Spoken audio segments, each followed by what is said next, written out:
Assalamualaikum warahmatullahi wabarakatuh, anak-anak ibu semuanya. Apa kabarnya anak kelas 5?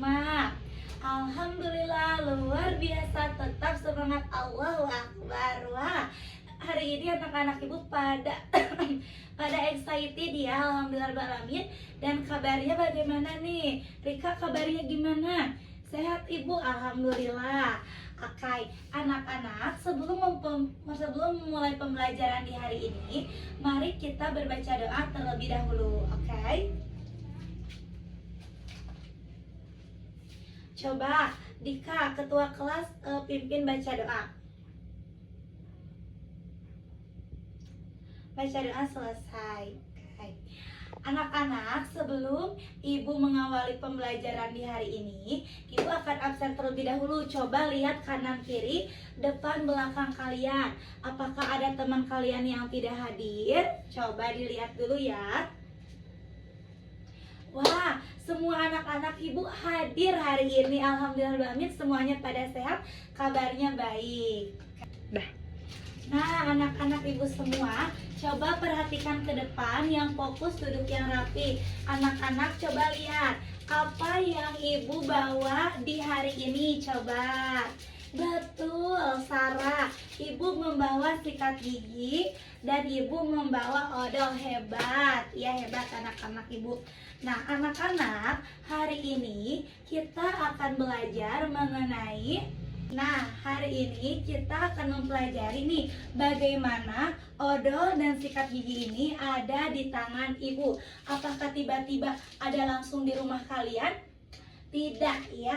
Yuk kita akan bertutup. Yuk anak-anak ibu, sekarang kita bongkar rahasia di balik adanya odol dan sikat gigi di rumah kalian masing-masing. Nah anak-anak ibu, sekarang ibu akan memulai pembelajaran IPS ya.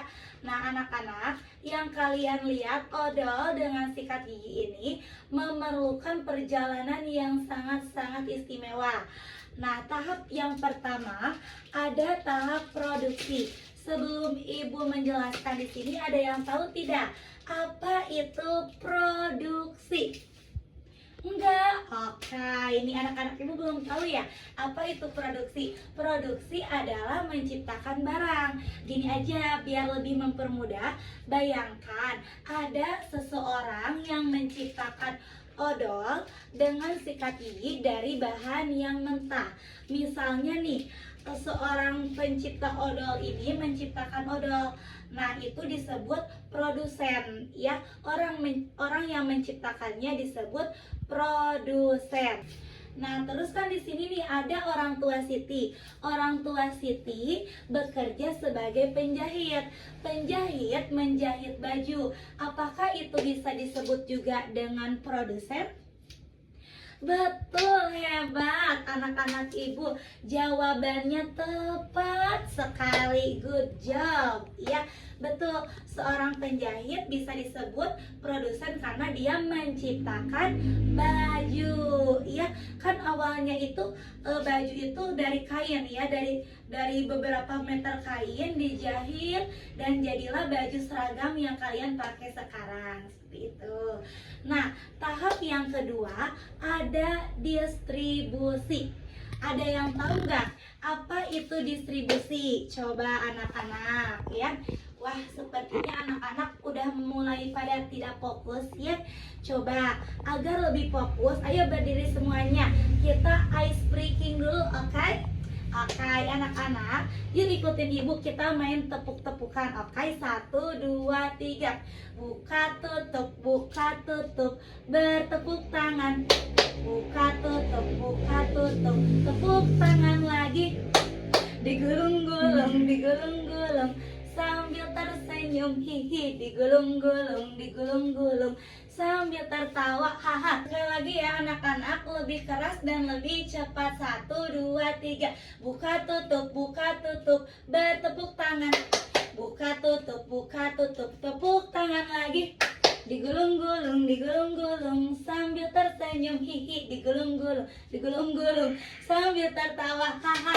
Wah, hebat semua. semuanya kita kasih tepuk. Wow, 1, 2, 3. Kasih W, kasih O, kasih W.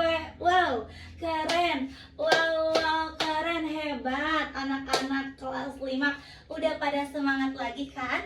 Udah pada fokus, yuk duduk siap. Oke, kita lanjut ya ke tahapan yang kedua anak-anak ibu. Jangan pada berisik, oke?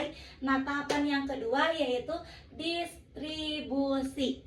Ada yang tahu nggak apa sih itu distribusi itu? Belum pada tahu.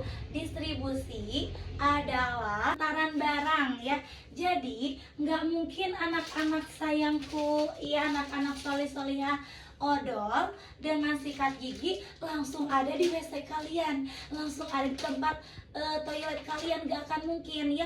Nah, jadi orang yang mengantarkannya itu disebut distributor ya. Kayak contohnya nih, misalnya kalian belanja online, belanja sikat gigi, belanja odol ya misalnya.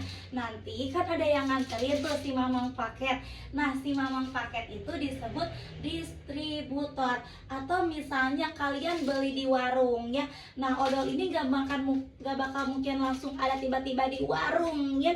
Nanti pasti ada yang mengantarkan dari pabrik, jalan-jalan menggunakan mobil, pesawat, kapal ya, menggunakan transportasi yang lainnya.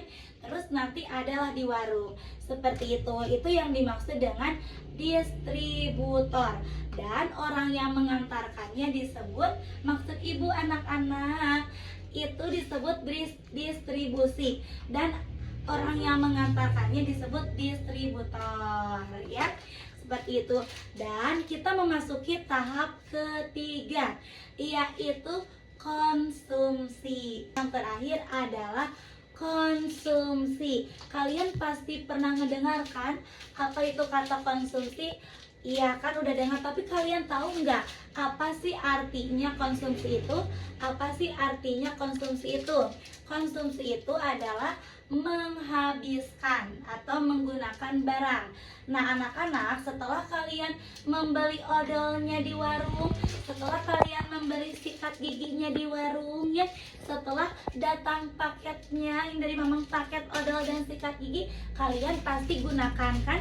Kalian pasti habiskan. Setiap hari gosok gigi berapa kali sekali? Berapa hari sekali?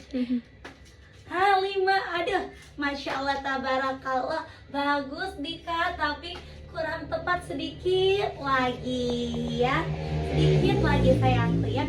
Lebih tepatnya coba ada yang tahu tidak? Kalau kita gosok gigi sehari berapa kali? 2 kali ibu, pintar Rizka, wah hebat ya Rizka, good job. Seperti itu, sikat gigi sehari 2 kali dianjurkannya lebih tepat, oke? Nah, anak-anak, kalian sikat gigi sehari 2 kali, tiba-tiba ini sebulan habis. Nah, itu dinamakan dengan konsumsi ya. Nah, jadi ada 3 tahapan, yaitu apa aja? Yang pertama, produksi, yang kedua, distribusi, dan yang ketiga adalah konsumsi. Seperti itu. Nah, anak-anak, setelah tadi ibu jelaskan 3 tahapan ekonomi, ibu akan mengasih pekerjaan rumah ya.